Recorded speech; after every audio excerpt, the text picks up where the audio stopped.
Hi everybody, this is Larry back with you on South Olympic Ranch update number 72. Let me show you what I've been up to. Needed to fill in some ties here, but as you might be able to see, some of these actually kind of float a little bit. So I took some pieces of 030 styrene and glued it to the bottom of a couple pieces of tie here, and then put those underneath there. It's not up there perfect, but unless you're looking for it, you're probably not going to see it. And that'll be good enough for that. Getting pretty close to filling in and gluing down all these ties with the Aleene's tacky glue. This quick stick, I'm going to show you a little bit for demonstration here. You'll notice that on the throw bars, they don't go all the way around or stretch out as long as this does. Well, that's because they don't like them to be out that far. So what I do is, I don't really measure this, but I come along with these sprue cutters and I'll nip them off. And another part of the process here, you'll notice how there's some like little splinters that stick out off the end of these, and I'll take my utility knife and cut those off so that it's nice and neat. So I'll do this, and then I'll cut this, and then I'll put one side of this piece on one side of the throw bar and one on the other. I guess it's kind of obvious. Anyway, and then it will look something like that. I decided that one of my next steps here is to weather the track. That's all of the track from the chemical plant down to the cement plant and around the corner there. Before I do that, I need to fill in ties. And I've got some quick sticks to put in over here. And then a few ties missing, like here and here, there and there, to put in.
So last night I was shooting a picture over here, and when you're shooting photographs, sometimes, I probably said this before, gaps in scenery become super obvious. So I mixed up some Sculptamold this morning and put it over here, and a little bit over there, and a little bit back there. Anyway, and then I put the leftovers over here on the edge. I still got to work on that. I'm not sure what I'm going to do with this area, so exactly whether it's just going to be a scenic edge or parking lot. I'm also experimenting with filling in the gap here. I had some newspaper and I thought I'd put that there and see how that worked. I'll end up contouring that with Sculptamold later, probably. And then it's always a possibility, because I'm so unsure over here, I could end up tearing a bunch of this stuff out and doing it again.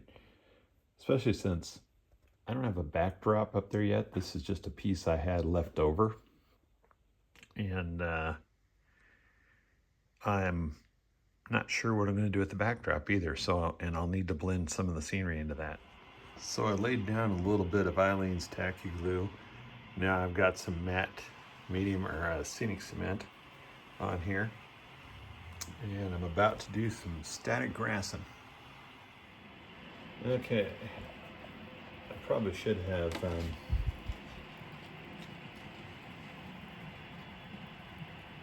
set up the vacuum before I did this, so that I'd be ready to do the vacuuming once I've finished here, because I've got a train running and I don't want to. I'm getting grass on the tracks, which I knew would happen. I mean, let's be honest here. Okay. Also, might have been nice to drill little holes for a few trees in here, but oh well.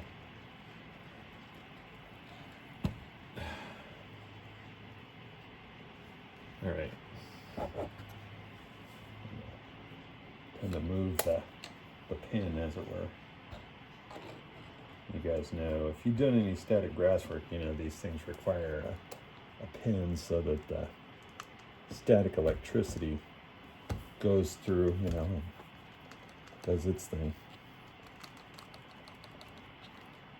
All right, this thing's about coated. All right, let's pull this out. Pause the camera. Okay, I think that looks pretty good. I got a little on the edge of the ballast there, and looks like I'll have to maybe grab a little putty knife and try to scrape that off or something before it dries. But other than that, I think that's a vast improvement. It's time to paint the tracks at the chemical plant, at least most of them anyway.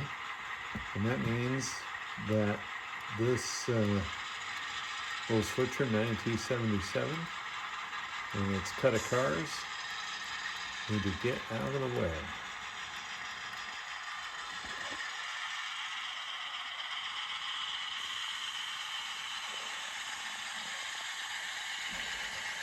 And now we get a look at the static grass I put down earlier today. I think it looks pretty good.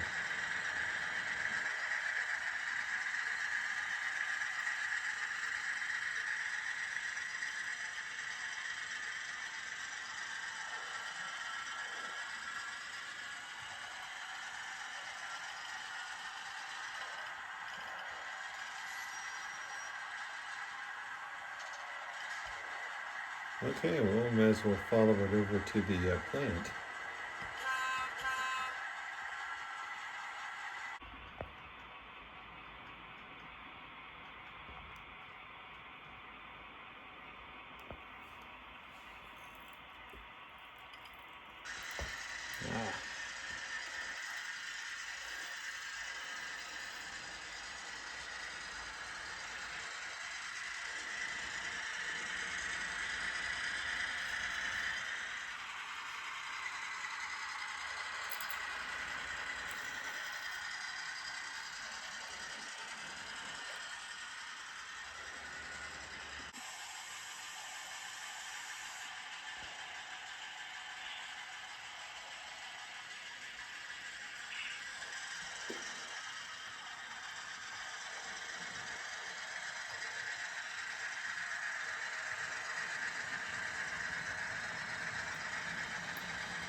Now that all the stuff is kind of safely tucked out of the way, we can see what we've got to do here. The main line the cement plant area and the chemical plant trackage needs to be painted. Now, I don't plan on doing this track right here because I'm not sure exactly where I'm going to end it, how it's going to bend out and all of that. But I'm pretty sure the rest of it is pretty close to where it is going to be. Okay, well, I airbrushed that. Spent between mud brown and mahogany, I spent probably the last hour doing this section. And as I was looking at refilling the cup, once again I thought, you know what, I'm gonna quit for now. I'll get back to it later. I got some more track that I need to take care of over here. But I thought, you know what, time to knock off and figure that out later. After all, like I said before, I'm not sure how far out I'm going to go with that track or the one in the back, so it can wait.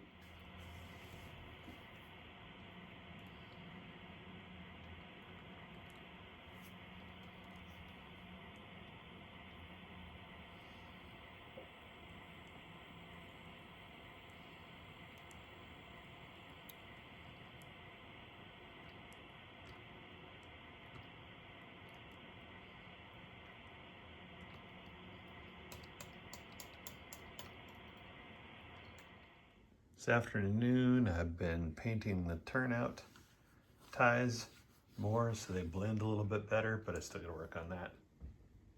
And then I've been working on the layout command control system, connecting a few of the touch triggers and getting that set up to operate the turnouts here. At the chemical plant, I've got it set up so that if I touch this one over this last one, it will line any appropriate switches from the beginning of the industry all the way to this for the storage and runaround right here. And then I've got it set up to do the hopper bay door 1 and 2, and then of course the backtrack is going to be tank car loading. I've been working with the on the schematic for the chemical plant, and I've got to space that out a little bit better so that when I mount the touch triggers behind it, I'll have enough room to do that. I've been doing some work on the round roof building that's going to be part of my lumber plant. I painted the roof with this home decor chalk paint, and it's not bad. I think I could use another coat. I've been putting some styrene, some 030 styrene on the outside of the building and scoring it with the back end of an X-Acto, something I learned from my friend Tyler Whitcomb. And the original building looks like it was clad with 4x8 sheets of plywood and painted, or the buildings, that's what it looks like they did. I can't really tell because I don't have good enough information, and when the plant was actually there, I never went down and looked at it that close, and I don't know anybody who actually knows, as far as I know. Anyway, so I wanted to get this building at least reasonably close to done. The Prairie Line Experience, which is the 4th Division Regional Convention for the NMRA, starts today, and the contest room opens for submissions about 1 o'clock. I don't think I'm going to get this done, but I'm going to see how far I can get reasonably before I head on down to Tacoma. Things I got to do is finish the little side building that comes out here And then I need to add some details to the structure. And there's some sliding doors on this side and over here. The sides are not glued to it or glued together or anything yet, as you can probably tell. So they're just kind of sitting there. I built a piece out of foam core to sit here along the side, and this is kind of just a mock-up at the moment. I'm working on the actual pieces that'll go on the outside, and once I get those set up, I'll have to score those as well, because it looks like they were built with the same method as the regular structure. This kind of makes sense because I think they actually made plywood at that mill, so they just used what they had. So cut those two pieces out, and they're nearly identical. So they'll clad this side of that structure, or both sides of the structure, and then they get painted the same color as the rest of the structure. Since the pattern of the building looked like it was 4x8 sheets of plywood, I just scored it in HO scale 4x8 squares.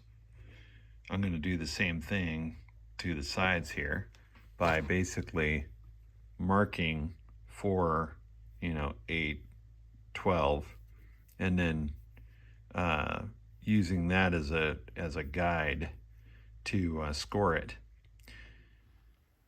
I actually wanted to show my work here, so I've made my 4-foot marks, and again, using the back side of the X-Acto, I'm just going to drag it across a couple of times.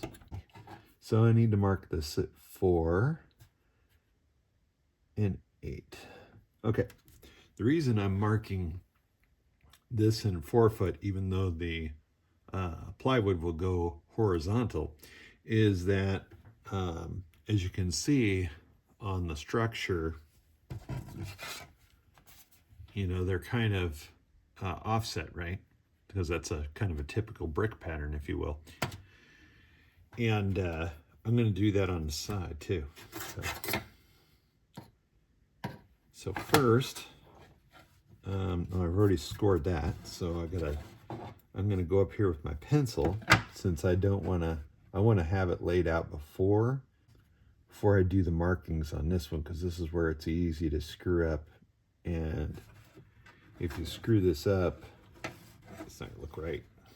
We should have, I think we had lower and middle, so I need to go middle and top, or second one up and then the top on this one.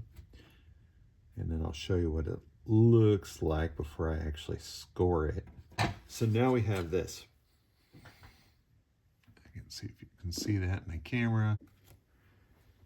All right, so I cut out part of the side there, and I've got a piece of styrene in there. I think I might need to slice just a little bit more out of that so I can get the right height.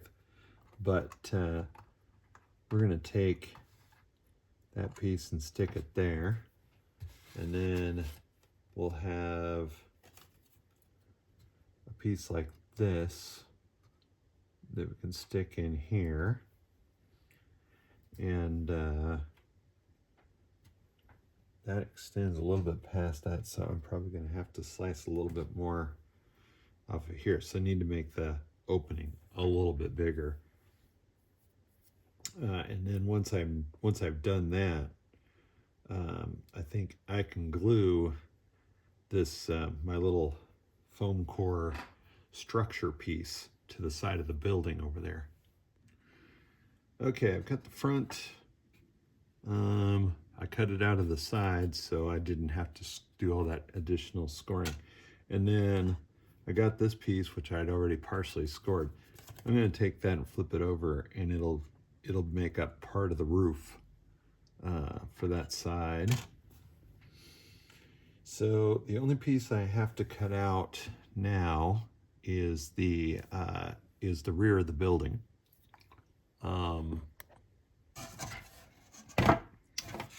on the layout, this won't be visible. So I'm not going to put a lot into it. Last night I used a foam brush to put the first layer of paint on the roof. I'm going to switch it up and use this wide brush that they call a 9119 Pro Art Wash 1-inch. And somewhere around here I got a wash that I have. It's kind of grayish, right? And I'm just going to see if maybe, well, it's brownish gray, I see. But that's okay. This roof should be dirty. Let's shake up the chalk paint a little bit. And you all might be wondering why I'm not doing this at my bench. There's another project that's on my bench right now. I don't have enough room for everything. I probably should just have finished the project, but you know how that goes. At least if you've been a modeler for a while, I think you know how that goes.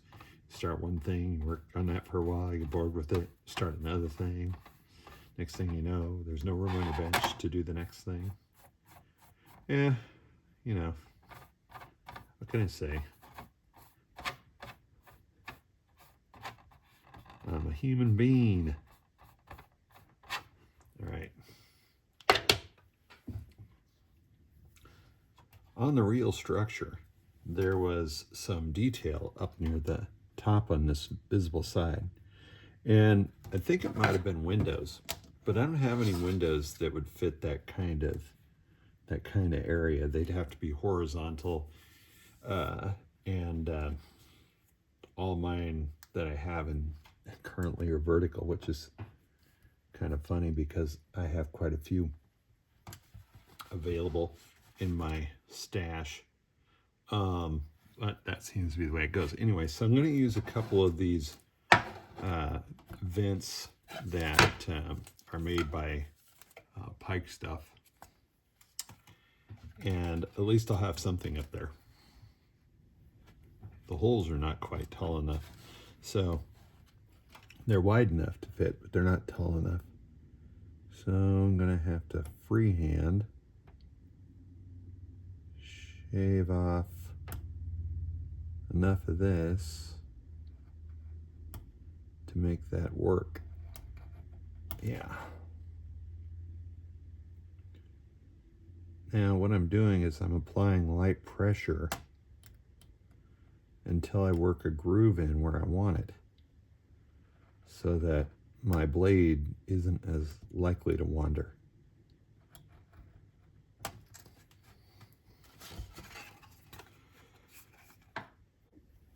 All right, those actually are a little bit loose in there now, of course, unless they get fully pressed in. And once they get fully pressed in, they stay put. Actually, that one still needs a little tightening. You don't want it too tight because it'll deform the side, and I don't want to deform the side. I need it to lay flat, even though the real building's probably wasn't flat. If you've worked on that stuff, you know that real structures are not perfectly straight or level. They try to make them as level and straight and square as they possibly can, but real lumber's not like that. Okay, take my nail file and just working on those holes a little bit until I can hopefully get these to drop into place, and it looks like I just did. So, like I said, not perfectly tight, but enough so that they don't show around the holes, and it'll actually stick once I glue it into place. But I think I'm going to leave these vents white, and I'm going to paint the rest of the side of the building is going to be kind of a tan. The next coat on the roof is dry, and it's looking pretty good. Cutting these round parts is always fun because I don't really have a guide I can go by, so I've got to do it by feel.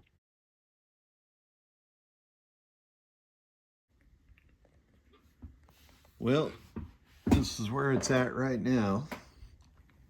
I glued the side building on to the main structure, and I used some medium CA to slap the siding on the structure. The vents are not screwed in, or glued in, I should say. And I don't know what's going on with that side, so I haven't done anything with that. I still got to paint it. And I'd have to add some piping and some roof details. I honestly don't think I'm going to make this to the event. That's too bad. But like I said, it's been a lot of fun. And it will be a neat structure on my layout. Well, I'm going to try a different part. For these smaller corner pieces, I put a little bit of glue on the corner piece and then use some blue tape to hold it in place. Well, I'm preparing a platform so I can paint it. I don't think it would fit in my spray booth if my spray booth was working anyway. Wish me luck, y'all. Well, I think it turned out all right. I'm just gonna take it back in and see what it looks like with the roof on it. Okay, so I got the building painted. A couple of small blemishes that I did after the painting because I was really pleased. Initially, I was really pleased with the way the paint looked, but screwed that up. Not too badly though. I was able to fix one of them, and I figured by the time the building's weathered, you won't see those other spots like the ones above that front door. That was painted with this Mission Models paint, this MMP019 with my airbrush. And like I said, I'm pretty happy with the way that turned out. And I added a roof painted with the same chalk paint that I did the top with there. Turns out with all the cladding on it, the roof I cut out wasn't quite big enough. But I'm just going to see about adding some 030 by 060 styrene to that to fix that. And yeah, turned out pretty well. I like it. I think I probably should have put the runner for the door on this side. I should have made that a little wider. Yeah, I'll have to see what I can do with that later. Thank you all for joining me for episode number 72 of my South Olympic Branch Update series. Until next time, take care and have fun with your trains out there.